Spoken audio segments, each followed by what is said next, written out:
La fille du grand marabout et l'épreuve du lion vivant. Partie 1.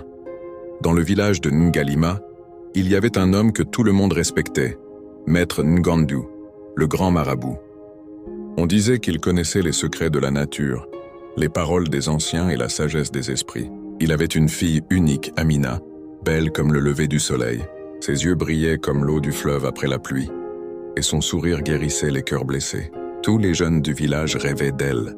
Il faisait des coiffures spéciales, se parfumait de feuilles d'eucalyptus et passait devant sa maison exprès, juste pour qu'elle regarde une seconde. Mais Amina disait toujours calmement « Si vraiment tu veux m'épouser, parle d'abord à mon père ». Les garçons tremblaient, car tout le monde avait entendu ce que le marabout avait annoncé lors de la fête du village. Celui qui voudra la main de ma fille devra accomplir une épreuve que même les guerriers craignent. Pendant longtemps, personne n'eut le courage de poser la question. Jusqu'au jour où arriva un étranger. Kassim, jeune, calme, mais avec des yeux qui ne fuyaient jamais la vérité. Il venait d'un autre village.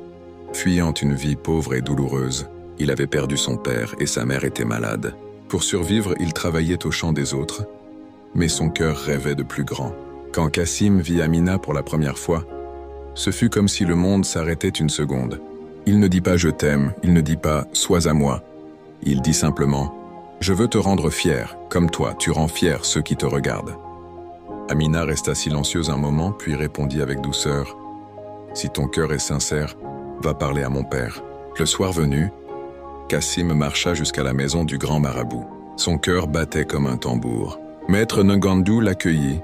Assis sous son arbre sacré, la fumée d'encens montant vers le ciel comme une prière. Il demanda calmement « Pourquoi veux-tu ma fille ?»